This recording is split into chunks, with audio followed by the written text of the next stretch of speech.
Alright, so if you guys haven't figured out, I have a bunch of Switch parts here today. So I got all of these Switch parts for about $90 on eBay.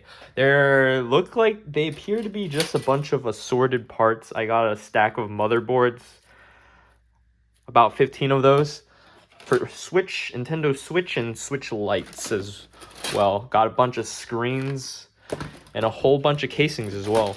So I'm hoping to get at least one workable Switch from this part slot, but you never know.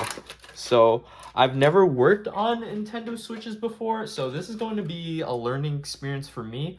And hopefully you guys watching at home could learn a thing or two about fixing Switches as well. So my goal with all these Switches is that I can get at least one working Switch, or I get one working Switch, either a full Switch or a Switch Lite. Any one would be fine working, and then I would have essentially made my money back. Because a regular Switch could sell for about $120, and one of these Switches could sell for about $150 to $180. So I will be making my money back if I do. But if I don't make my money back and I can't fix any of these, at least I'll use this as a chance to learn more about how to work on Switches and what it takes to do Switch repairs. So I'm hoping to bring you guys along with me. So with that said, I'm going to start cleaning up the mess that I've made over here and get started on finding a working Switch.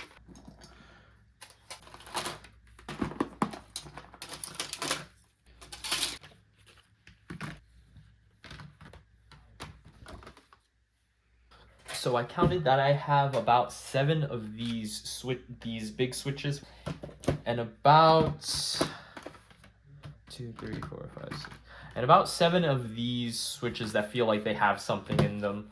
I think all the logic boards, well, I should say all the motherboards are in this stack.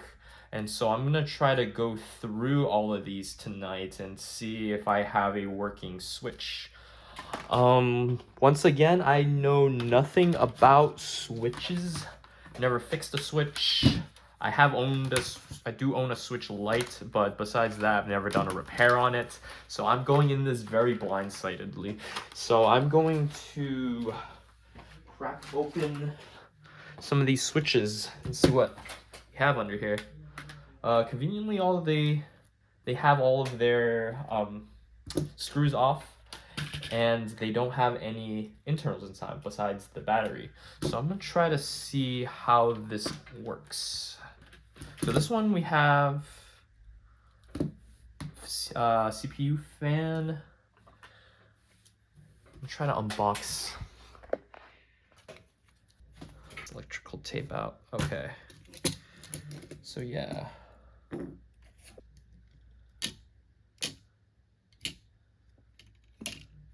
So some of them look really, really damaged. This one looks like it has like Coca-Cola all over it or something. I don't know if I'm gonna bother with that one tonight. Some of these also have labels on them. This one appears to be like a question mark. This one, I'm assuming, is missing a CPU. This one does not have a label. This one's missing a heat shield. And this one says blue light of death. Very strange. Very, very strange, I would have to say. And then this one appears to be fine. So looks like I have a few that have labels, a few that don't. It's gonna be interesting to test them. Blue light of death.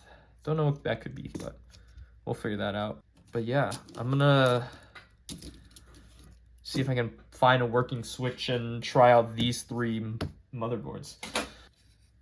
Guess this is our donor. Oh.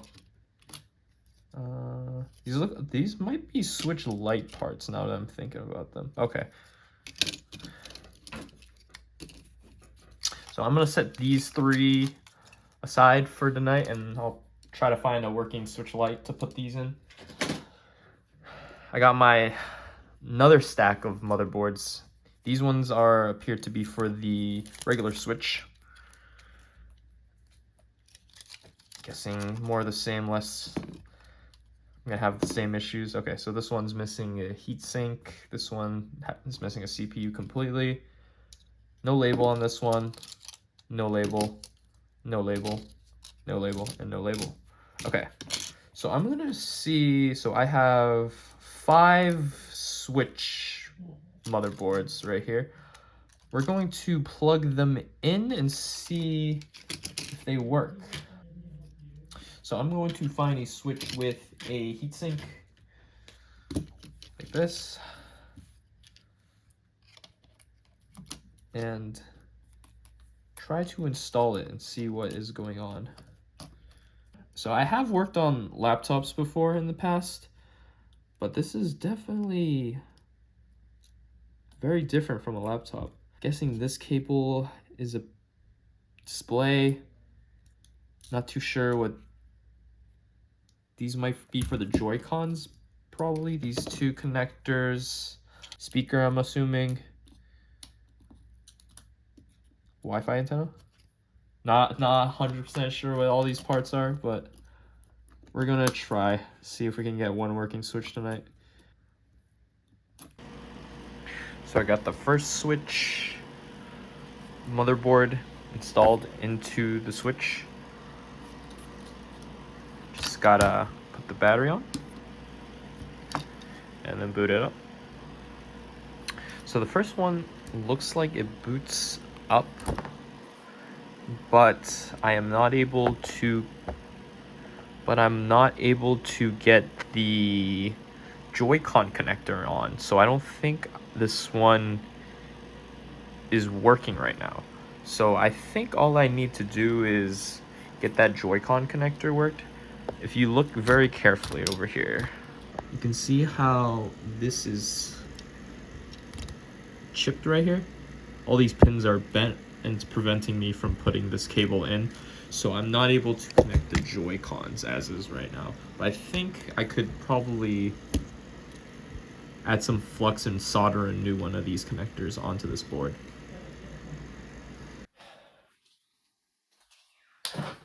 All right, now, so it's been about a week since I initially unboxed the lot and taken a look at what parts I've gotten. I spent a good amount of time just organizing all the parts because they were just all over the place. I got all my card readers in one place. I got all my heat sinks in one place, all the buttons, everything's now organized and nice. Had to take a whole day to do that. But after that, I started to crack into trying to repair some of the parts. So the first few items I found were some Switch motherboards. Well, Switch Joy-Con motherboards. So I found these 3 Switch Joy-Con motherboards, and unfortunately only 2 of them were working. So the 2 that were working, I was able to just scrap the parts needed, the buttons, the Joy-Cons, the slide rails, and the battery, and all of those parts I was able to throw into 2 pairs of working Joy-Cons. So the left one is working without any problems, but the right one is still a little messed up. It's missing some of those clicking buttons, but I believe that I have some on the way right now, so in the next few days I should be able to get this Joy-Con working in 100% correct order. But for now, we technically do have 2 working Joy-Cons set aside. So this is pretty exciting considering a pair of good working Joy-Cons in used condition fetch $50. So already making some of the money back. After those 2 Joy-Cons that I took a look at, I tried to get some switches working. So in the end, we have about 7 of these regular Switch motherboards. And only one of them and I was able only to get one of them booting. So this one that I have in my hand right now is the one that is working. This one just misses the ability to pair I believe, right Joy-Con. So after that, I had a big stack of 14 regular, well, I should say, I had 14 Switch Lite motherboards that I needed to go through. And these ones took quite a bit of time to do it because I had to, well, all the switches really took a lot of time because in the end, I had to plug everything into like a switch, try to boot it up and see if it didn't boot up, go to the next one. And in total, I'd say I probably spent, I don't know, a few hours just trying to go through all the motherboards. But yeah, I had about 14 regular Switch motherboards, and I have to say, these ones, I was able to get one working one. This one that I have in my hand right now is one working Switch. As you can see, you can go in, home button works fine, everything about the Switch works fine. Thankfully. But everything else out of the rest, 13 other Switch motherboards that I've tested, nothing seemed to be working. So all of those most likely have some board level damage. So in the next few weeks, I need to try and get those fixed. But thankfully, once I found out that I had one working motherboard, I chose a nice pink casing because I think the pink one is probably the most fun colors out of all the Switch Lite colors, and I put all the parts together, and this was pretty fun as well. Overall, this felt like, I don't know, being given a big set of Legos and trying to build something that's working out of it. It was pretty fun to do overall, but yeah, I was only able to get one Switch working right as of right now. But I think in the next few weeks, next few days, I'm going to try my best to piece together more working Switches.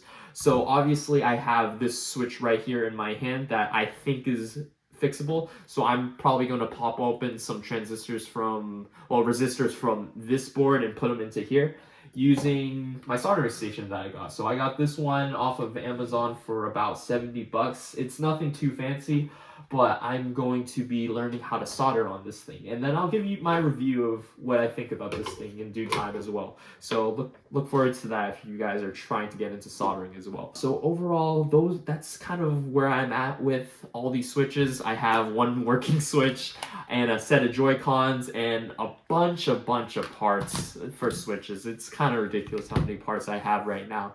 So I think I'm going to probably call it a night, I think. I have probably been tinkering with these switches all week, and I'm probably going to be continuing tinkering them going forwards. So yeah, so those are just some of my plans. I'm really excited about just getting into all these switchboards and trying to see if I can get anything working. But even if I don't get anything working, I am already at a profit. This Switch I can probably sell easily for about 100 bucks, the Switch Lite.